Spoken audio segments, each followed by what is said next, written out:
The crystal glass shattered against the marble, and in the silence that followed, Sebastian Ashford pointed at the heavyset woman holding the dustpan as though she were the thing that had broken.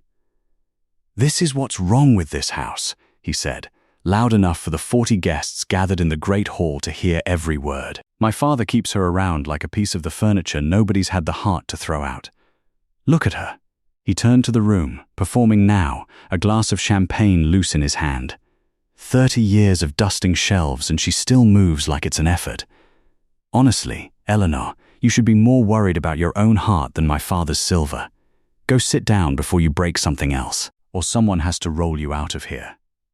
A few of the younger guests laughed, the soft, ugly laugh of people who've decided it's safe.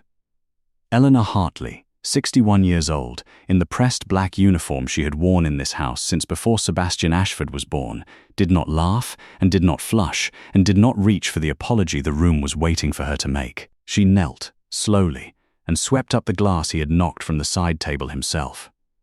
And then, still on one knee, she said something very quietly. Not to the room, not to Sebastian, but to the old man standing near the tall windows at the far end of the hall. "The Macallan in your study is gone, sir. The 1947. 3 bottles." She set the last shard into the dustpan. "I dust that cabinet myself every Tuesday. It was full a week ago.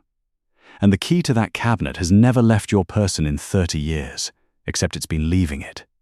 Twice this month, while you were in the city. The hall had gone still in a different way now. It's a small thing, a few bottles of whisky," Eleanor went on, rising to her feet without hurry. "I almost said nothing. A housekeeper learns not to notice what she's not meant to notice. But a man who can get into a cabinet only you have the key to while you're away isn't after your whisky, sir." She finally looked up and met the old man's eyes across the length of the room. He's practicing. On the small locks, before he tries the large ones. For a long moment, nobody moved. Sebastian recovered first, with a laugh that came a half-second too late. "She's senile. Father, I am so sorry. This is exactly what I've been. She's clearly losing her. Be quiet, Sebastian." The voice was not loud. It did not need to be.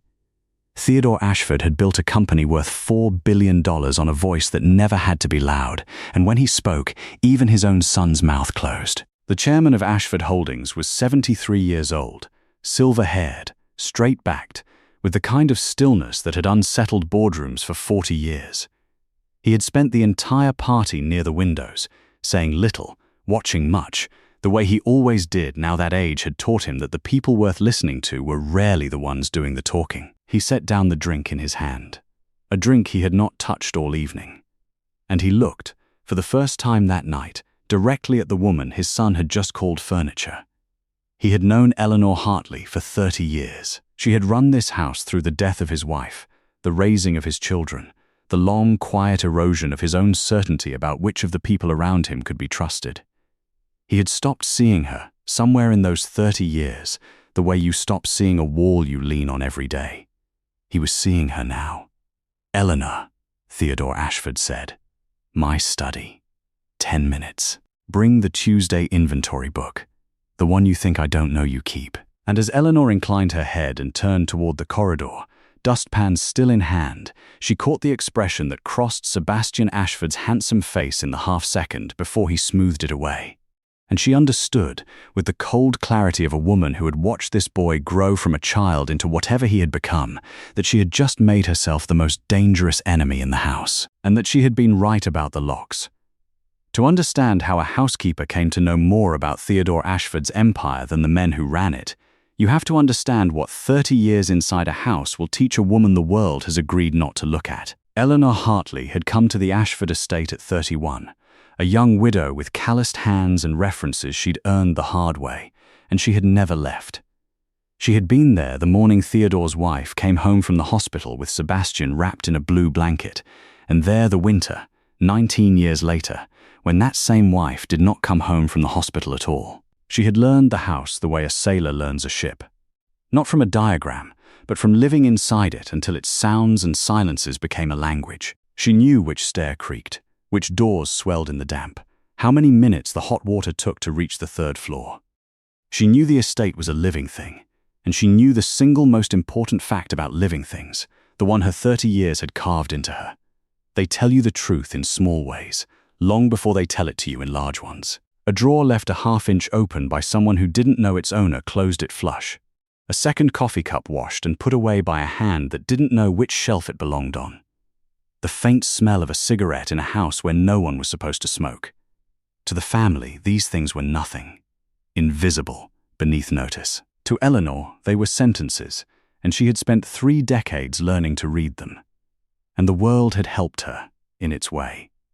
Because the world looked at Eleanor Hartley, heavyset, aging, in a plain black uniform, and decided every single time that there was nothing behind her eyes worth guarding against. Guests discussed their affairs over dinner as though she were deaf. Business partners left documents face up on desks she was dusting.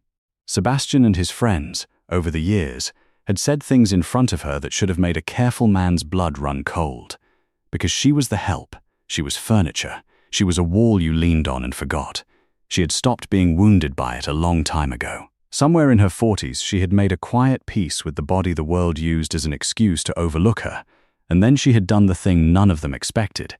She had let the overlooking become her best instrument. They thought her invisibility made her harmless. She had spent 20 years quietly proving, to an audience of exactly one, herself, that it made her the most informed person in any room she cleaned. She had simply never had a reason to use it. Until the whiskey. The study, when she entered it 10 minutes later, smelled of old books and the cold ash of a fire no one had lit in days. Theodore Ashford was already seated behind the desk, and he did not ask her to sit, because in 30 years he had never once thought to. And then, visibly, he caught himself and gestured to the chair across from him. It was a small thing. Eleanor noticed it the way she noticed everything. "Sit, Eleanor, please." She sat. She set the worn inventory book on the desk between them, the one she'd kept by hand for 3 decades, every bottle and silver setting and linen count logged in her small, even script. Theodore looked at it but did not open it. "My son humiliated you in front of 40 people tonight," he said. "And your response was to warn me that someone is robbing me." He studied her. "Why?" After what he said, most people would have let me find out the hard way. "Because it isn't about the whiskey, sir." Eleanor folded her hands. "And it isn't about Sebastian, whatever you're afraid I'm about to say. I don't know yet who's been in that cabinet. I only know that someone has, and that they were careful, and that careful is what frightens me. A thief takes the whiskey and runs. This person took 3 bottles over 2 weeks and put the empty space at the back where they hoped I wouldn't dust. That isn't theft. That's a test. Someone is learning what they can take from this house without anyone noticing." She paused. "And the only reason it failed is that they made one mistake. They assumed the person who'd noticed didn't matter. They assumed the housekeeper wasn't really looking." Theodore Ashford was quiet for a long moment. Outside the study door, faintly, the party went on without them.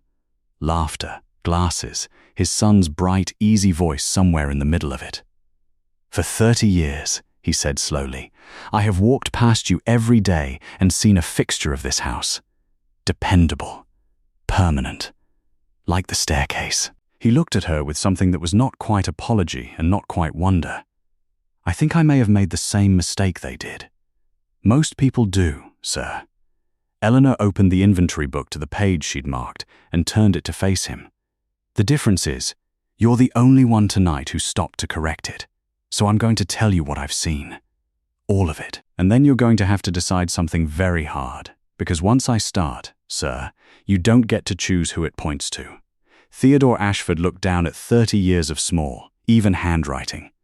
"Start," he said. And what neither of them said aloud, though both of them, in their separate ways, already felt it, was that the careful person testing the locks of this house had not been testing them to steal whiskey or silver or anything that could be carried out in a pocket.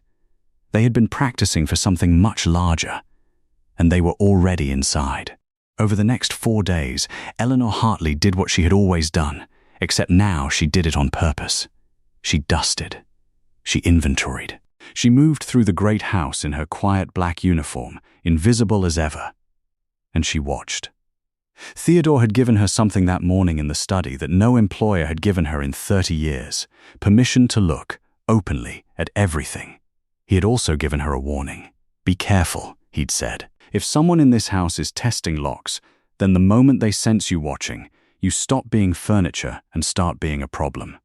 She had nodded, because he was right, and because she had already known it, and because the knowing had never once stopped her. The whiskey cabinet was the thread. She started there. The cabinet was a Georgian piece in the study, and its lock was a fine old thing that took a particular key.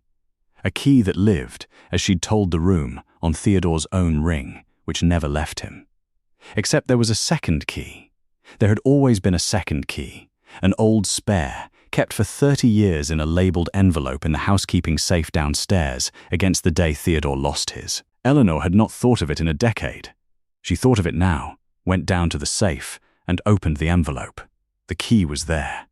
But the envelope had been opened and resealed by someone who didn't know that Eleanor sealed every envelope in that safe the same way, folded corner tucked left, a habit 30 years old and entirely her own. This one was tucked right. Someone had taken the spare key, used it, and returned it. Someone who had access to the housekeeping safe. Someone who knew the house well enough to know the spare existed, and didn't know Eleanor well enough to fold an envelope the way she did. That narrowed the world considerably. The housekeeping safe was not common knowledge. The day staff didn't know its combination. The number of people who knew that spare key existed, and could reach it, and would think to put it back, was very small. And every name on that short list was a name Eleanor had known for years. She did not like where the thread was leading. She followed it anyway. That was the job.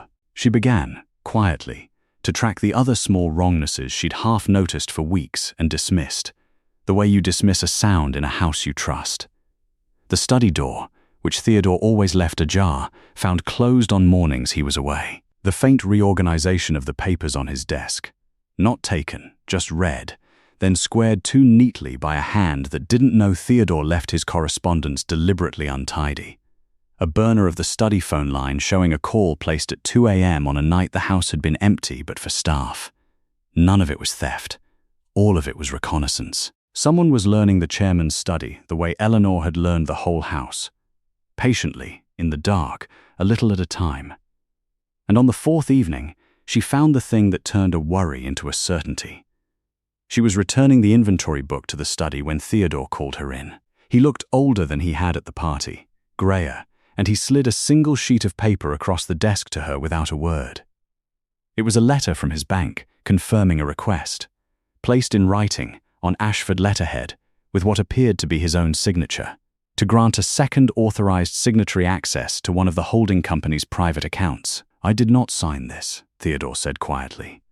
The signature is very good. It is not mine. I know my own hand. He looked at her. Someone is no longer practicing on the small locks, Eleanor. They have moved to the large ones. And to forge that letter, they needed 3 things: my letterhead, my signature to copy, and the name of an account that almost no one knows exists. His jaw tightened. Which means it is not an outsider. It is someone with the run of this house and the trust of this family. Eleanor looked at the forged signature for a long moment. She thought of the resealed envelope, folded the wrong way. She thought of the short list of names, every one of them familiar. And she thought, though she did not yet say it, because she was a woman who never announced the first crack she found, but followed it quietly all the way down to where it broke. Of a boy she had watched grow up in this house, who had stood in the great hall 4 nights ago and called her furniture, and whose handsome face had done something cold and careful in the half-second before he smoothed it away. "Sir," she said carefully, "may I ask you something, and may I have your word you won't answer it the way a father would?" Theodore went very still, because he was a clever man, and he had heard, in the gentleness of her voice, exactly where the thread was leading. And he understood that the housekeeper across the desk was about to ask him to consider the one possibility he had spent 4 days refusing to look at directly. "Ask," he said. But his hands, resting on the desk, had closed slowly into fists. "I'm not going to give you a name, sir," Eleanor said. "That's the answer to the question you think I'm about to make you ask. I won't point at anyone yet, because the moment I do, you'll stop weighing the evidence and start defending the person. And I've watched you do it for 30 years. You are the hardest man in the world to lie to, except about the people you love. So I won't tell you who. I'll show you what, and let the house tell you who. Theodore's fists slowly unclosed. It was, Eleanor would think later, the bravest thing she ever saw him do, to set down, for a moment, the father and pick up the chairman. Then show me, he said. So she did. Over the days that followed, Eleanor stopped being a housekeeper who happened to notice things and became something the world had never permitted her to be out loud, an investigator. She moved through the estate gathering the small confessions objects make.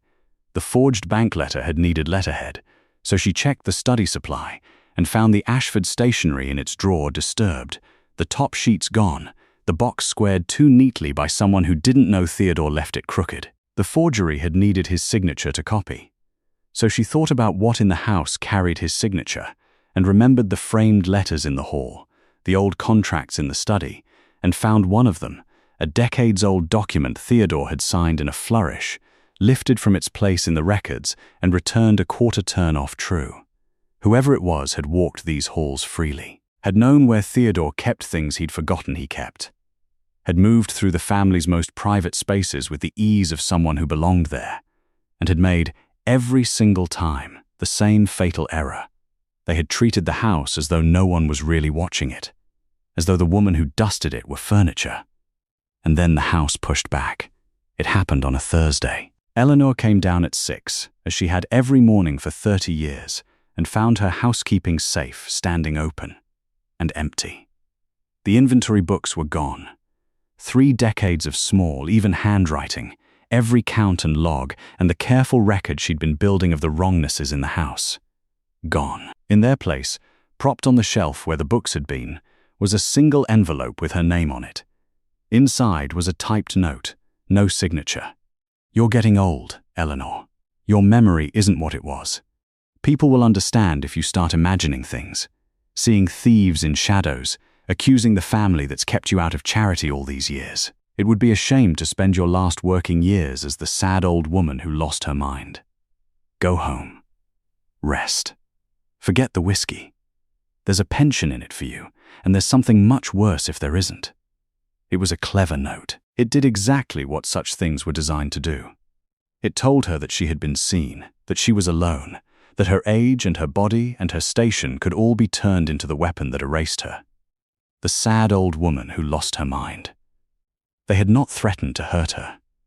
They had threatened, far more efficiently, to make no one believe her. And Eleanor Hartley, 61 years old, who had been underestimated by smarter and crueler people than whoever typed that note, did the thing she always did. She did not panic. She did not weep. She stood in the cold light of the basement with the threat in her hand and went very, very still. The stillness of a woman doing arithmetic. Because they had made a mistake. Again. The same mistake. They had taken the inventory books, thinking the books were the evidence. But the books had never been the evidence. Eleanor was the evidence. 30 years of it, logged not on paper but in a mind that had memorized this house so completely she could have walked it blind. The books were a comfort, a backup, a courtesy to anyone who came after her. She didn't need them. She had never needed them. And whoever had emptied that safe had just told her 2 things they hadn't meant to. That they were afraid of what she knew, and that they had access to the one safe in this house that only a handful of trusted people could open. The list of names had just gotten shorter. She folded the note, put it in her apron pocket. Evidence now, in its own right. And climbed the stairs to find Theodore. She found him in the study, and she had just begun to tell him about the safe when the study door opened without a knock, and Sebastian Ashford walked in, smiling, with a man Eleanor had never seen before at his shoulder. "Father," Sebastian said warmly, "we need to talk about Eleanor. I've been so worried about her." He turned to Eleanor, and his smile didn't waver, and his eyes were as cold and careful as they'd been the night he called her furniture. "This is Mr. Crane. He's going to be helping us manage some of the household affairs going forward, including, I think, deciding when it might be time for certain long-serving staff to enjoy a well-earned rest." And Eleanor looked at the stranger called Crane. at his soft, assessing eyes, at the way he held a slim leather folder he never quite let touch the desk. And she understood that she was looking, at last, at the hand that had folded the envelope the wrong way. But not, she was now almost certain, at the mind behind it. The man called Crane moved into the house the way damp moves into a wall. Quietly, completely, and everywhere at once. By the end of the week, he had a desk outside Theodore's study and a set of keys Eleanor had never authorized. He called himself a household efficiency consultant, and his job, as far as Eleanor could tell, was to stand between Theodore and everyone who had served him for decades. Intercepting his post, sitting in on his calls, gently suggesting that the chairman seemed tired, that perhaps he was taking on too much, that perhaps the old staff were not what they had been. He was building a wall around Theodore Ashford, one polite brick at a time, and he was doing it under the banner of care. Eleanor had seen it before, in other houses, done to other old men. It had a name, what Crane was doing. It was the slow, smiling theft of a person's own life out from under them, and the cruelest part was that it always looked, from the outside, like kindness, and it was working. Because Sebastian was the one who'd brought Crane in, and Sebastian was Theodore's son, and a father will swallow a great deal of poison if it's handed to him by a child he loves.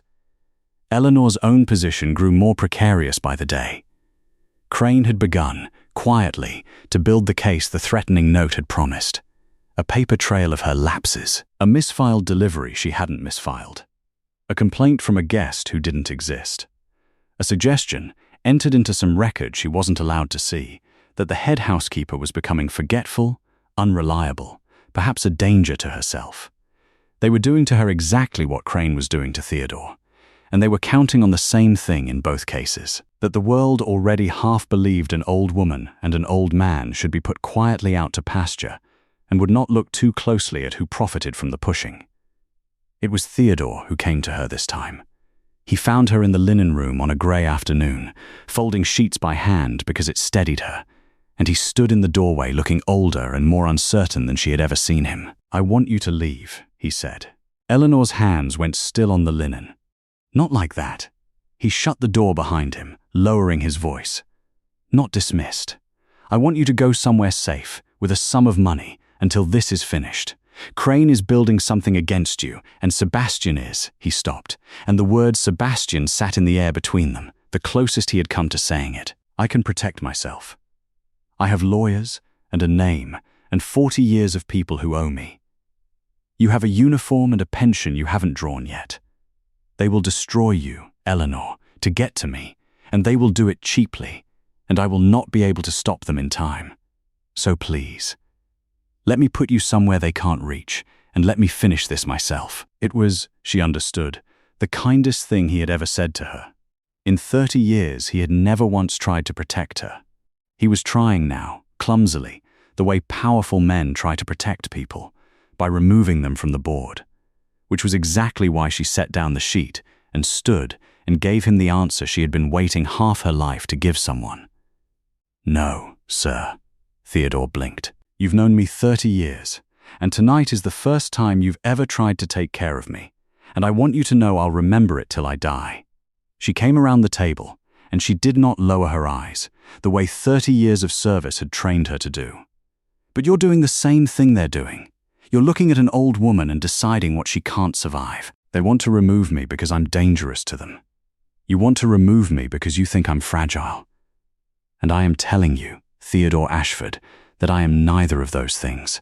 I am the only person in this house who knows how to read it. I have spent 30 years learning every lock and habit and lie inside these walls, and you will not win this without me.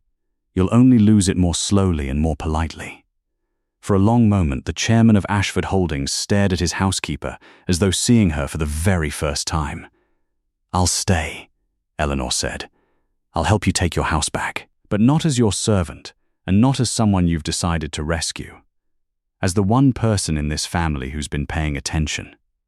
You'll tell me what you know, and I'll tell you what I see, and we'll decide together, as equals, what to do about your son."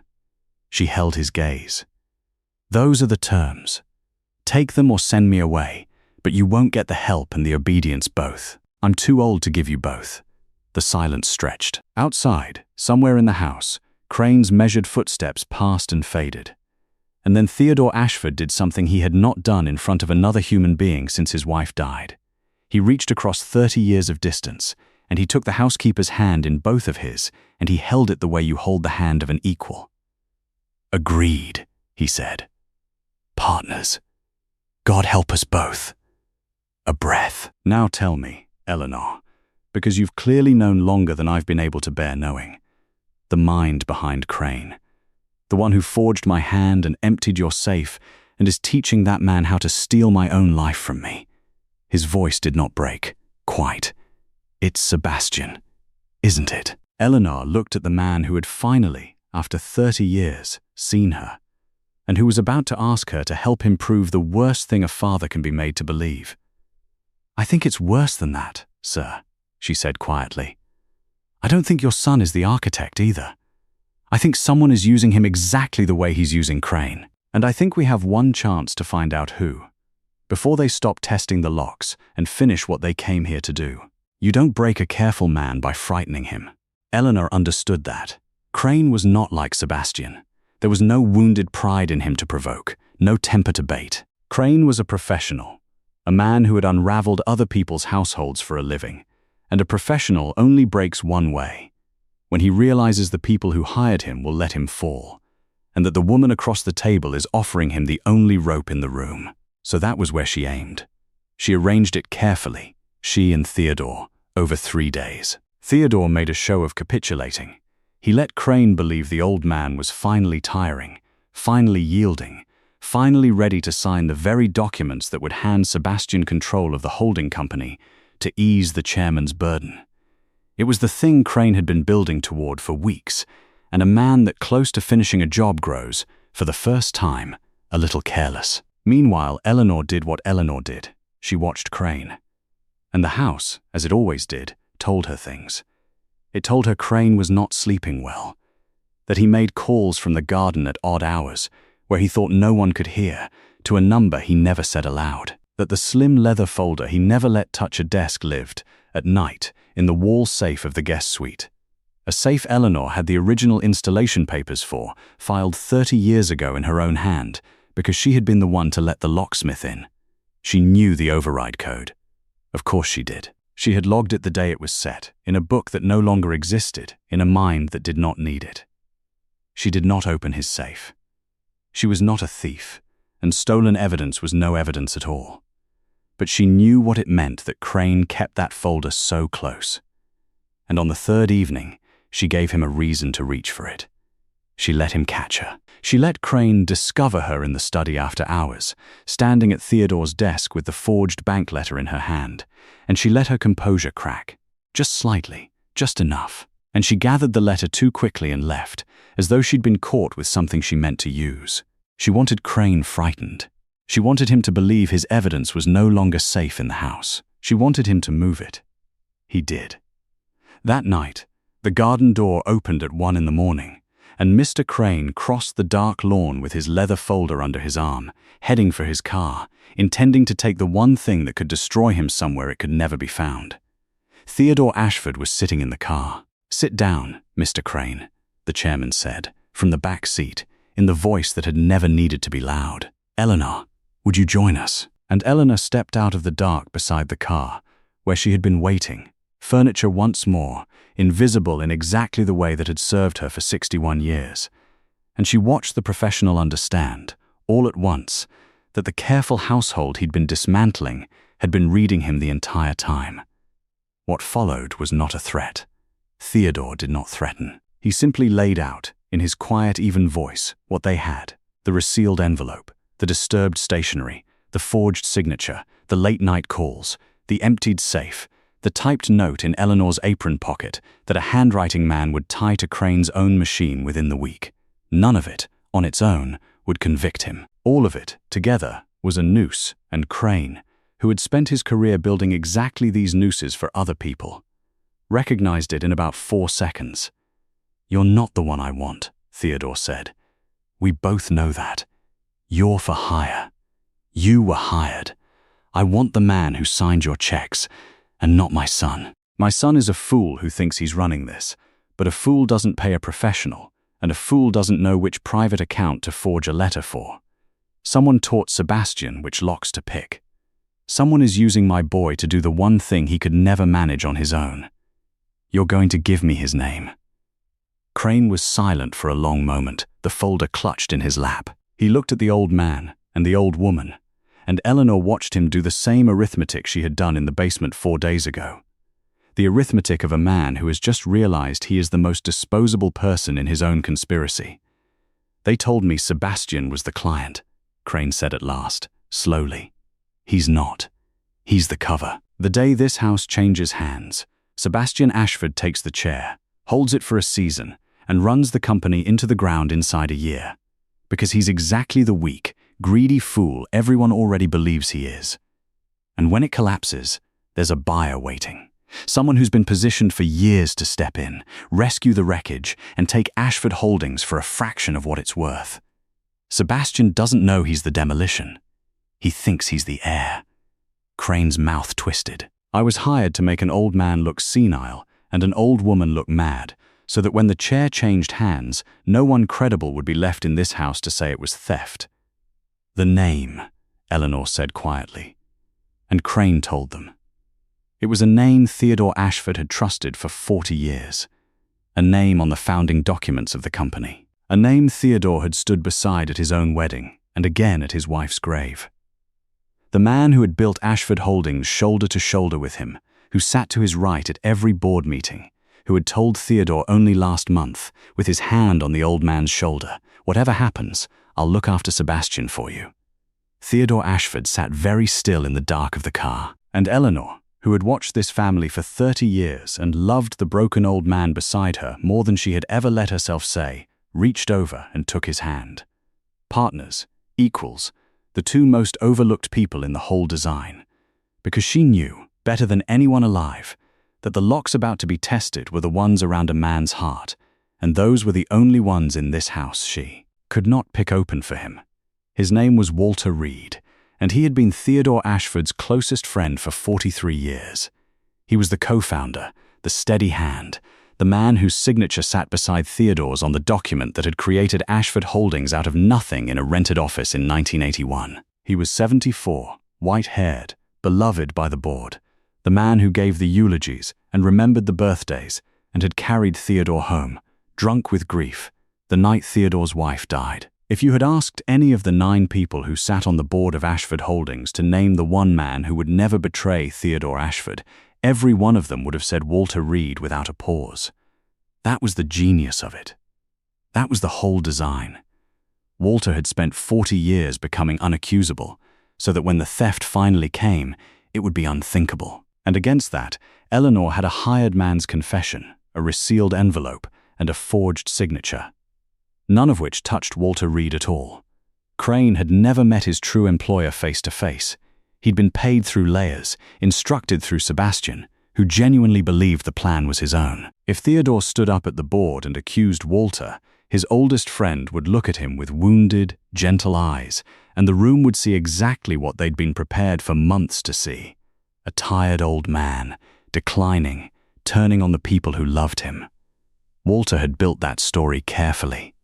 Crane had spent weeks reinforcing it. Theodore accusing Walter wouldn't end Walter. It would end Theodore. It would be the final proof that the chairman had lost his grip and should hand the chair to his son. So Eleanor did not let him accuse anyone. Instead, she built a room where Walter Reed would convict himself. The same way she'd done it with Crane, the same way it had been done to her, with something convenient that the guilty man could not resist correcting. They called a board meeting. Theodore announced, with apparent reluctance and visible fatigue, that he had decided Eleanor was right about one thing. He was tired, and it was time to begin transferring authority. He would sign the documents. But first, as a formality, the household's recent irregularities had to be put to rest, so that no shadow hung over the succession. He asked Eleanor to present her findings to the board, framed not as an accusation but as a tired old housekeeper's confused worries, to be heard and dismissed so everyone could move on. The room settled in to be patient with her. Walter Reed, at Theodore's right hand, gave her a kind, encouraging nod, Go on, dear, get it out of your system. Eleanor walked them through it plainly. The whisky, the spare key, the forged letter requesting a second signatory on a private holding account. She was careful, deferential, a little muddled on purpose. And then she set the bait. The strange part, she said, is the account they forged the letter for. I'm only a housekeeper. I don't understand these things. But the bank told Mr. Ashford it was a small, dormant account. The old equipment leasing account from the early days. Barely anything in it. Why would a thief go to all that trouble to forge a signature for an empty old account that's been closed for years? She shook her head, playing the confused old woman to the hilt. It makes no sense. It's nothing. A dead account from 1981 that hasn't held $1 in decades. That's not right. It came from Theodore's right hand, smooth and immediate, the reflex of a man who could not bear to hear his own masterwork described wrong. The leasing account was never closed, Walter Reed said, with the faint impatience of an expert correcting an amateur. It was reactivated 4 years ago as the pass-through for the offshore holdings. It's not empty. It's the most important account in the... The room had gone very still. Walter heard it the half-second after he said it. Eleanor watched the awareness arrive in his face, watched 4 decades of careful, unaccusable friendship curdle into the expression of a man who has just walked, in full view of 9 witnesses, through a door he himself had spent years convincing everyone did not exist. Walter, Theodore said quietly. The bank never said which account. Eleanor never said which account. I never said which account. The only people on this earth who know that the 1981 leasing account was quietly reactivated as the pass-through for the offshore holdings are me, the 2 signatories, and the man who designed it that way. He rose slowly to his feet, 73 years old and straight as a girder. I designed it with you, Walter. In this room, 4 years ago. You're the only person alive who could have corrected her. Because you're the only person alive, besides me, who knew there was anything to correct. Walter Reed's face did not crumble. Men like Walter don't crumble. But something behind it went cold and final. The look of a chess player who sees the board 3 moves too late. This is absurd, he said, and his voice was still smooth, still reasonable, still the most trusted voice in the company. A slip of the tongue, twisted by a confused servant and a tired old man into. Theodore, listen to yourself. You're accusing me, on the word of your housekeeper? 40 years, and you take her word over. On the word of a forensic auditor, said Theodore, and a filing agent, and a handwriting examiner, and a man named Crane who is, as of this morning, telling a very long story to people with badges. He laid a folder on the table. The folder from Crane's leather portfolio, surrendered in a dark car 3 nights before, the one Walter had never imagined would leave the guest suite safe. Eleanor found the thread. I only had to pull it. The way you taught me to, Walter, 40 years ago, when we built this company on the principle that the man who controls the records controls everything. A breath. You forgot the one record you couldn't reach. The one she keeps in her head. Walter Reed turned, at last, to look at the woman he had spent weeks arranging to have declared insane. The heavy-set old housekeeper he had been so certain was furniture that he'd built his entire perfect design on the assumption that no one would ever think to ask her what she'd seen. You should have looked at me, Mr. Reed, Eleanor said. 40 years you came to this house. 40 years I brought you your coffee. 2 sugars, no milk, in the green cup, because the white one was too thin for your liking. I knew how you took your coffee. I knew which chair you favored and which subjects made you change the topic and which lies you told smooth and which ones made you touch your watch. She folded her hands. I knew you better than anyone in this room, because knowing this family was my whole life's work. And not once, in 40 years, did you ever once think to wonder what I knew. You built a perfect machine to fool everyone who matters. Her voice did not rise. You simply never counted the woman who didn't. Walter Reed did not leave in handcuffs that afternoon. Men like Walter Reed rarely do. But by the end of the month, the offshore pass-through account had been traced and frozen. The buyer-in-waiting had quietly withdrawn the moment the scheme lost its silence, and Walter had resigned from the board of the company he'd helped build, citing, with bitter irony, his health. The official statement thanked him for 43 years of service. Everyone who'd been in that boardroom understood what the words underneath the words actually said. It was not the public reckoning he deserved. But Theodore, who had learned long ago that the truly powerful are never destroyed in the daylight, made certain of the only justice that mattered. Walter Reed would never again touch the company, the boy, or the old man he had spent 4 decades preparing to rob. The harder reckoning was Sebastian. Because Sebastian Ashford had not, in the end, been the architect of anything. He had been the instrument. A vain, greedy, weak young man who'd been flattered into believing he was the mastermind of his own inheritance when he was only ever the wrecking ball someone else intended to swing and then discard. When Theodore laid it all out for him, the demolition he'd been recruited to perform on his own birthright, the contempt with which Walter had used him, the fact that the man he'd trusted had been planning to let him take the fall and lose everything within a year.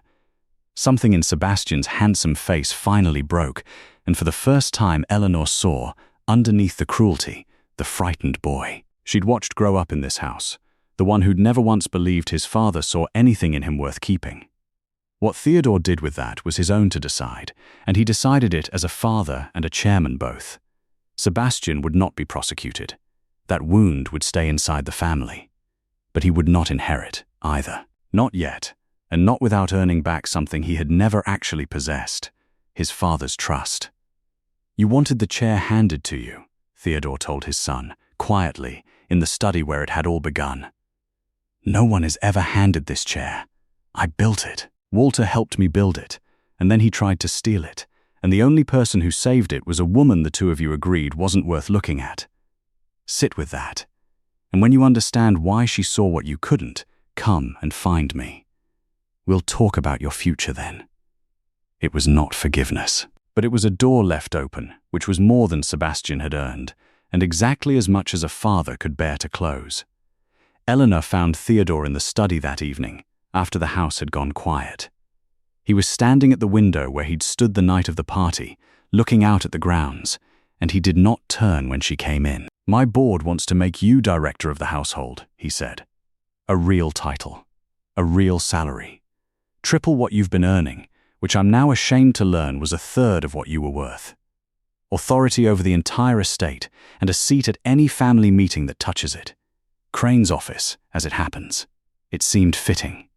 A pause. "You'd never have to kneel and sweep up another man's broken glass as long as you live." Eleanor came to stand beside him at the window. "That's a generous offer, sir." "It isn't generous. It's 30 years overdue, and we both know it." He turned to her then, and the old man's composed face was doing something it rarely did. "I spent 30 years walking past the most observant, most loyal, most formidable person in my house, and I saw a fixture. The night Sebastian called you furniture, I realized I'd been calling you the same thing in my own head for 3 decades, just more politely. I don't expect to undo that with a title, but I'd like to spend whatever years I have left in this house seeing you clearly, if you'll let me." It was, Eleanor thought, a remarkable thing to hear from a man who had never in her memory apologized to anyone. She let it sit between them, the way she let everything sit, until she was sure of what she wanted to say. "I'll take the title," she said. "And the salary. I've earned it twice over and I'm too old to be modest about money. But I'll keep doing the job the way I've always done it. I'll still know which stair creaks and which drawer's been opened and which guest is lying to your face over dinner. That doesn't change because the title does." She paused. "What changes is that from now on, when I tell you what I see, you listen the first time. That's my condition, not the money. That. You spent 30 years walking past me. I'll give you 30 more, but you'll never again decide I'm not worth looking at. Those are my terms." Theodore Ashford looked at the woman who had saved his company, his son, and quite possibly his life, and he did something Eleanor had not seen him do since before his wife died. He smiled. "A real one." "Agreed," he said. "Director Hartley, God help the next man who calls you furniture in my house." And Eleanor Hartley, 61 years old, who had come to this house a young widow with calloused hands and stayed 30 years as a fixture nobody troubled to see, stood at the window beside the most powerful man in the city, an equal at last, and looked out at the estate she had kept and known and quietly saved. The woman they'd all agreed not to look at, who had, the entire time, been the only one watching. Here's something worth sitting with. Eleanor caught what 9 board members and a billionaire's own son could not. Not because she was cleverer than all of them, but because she was the one person they'd all decided wasn't worth watching.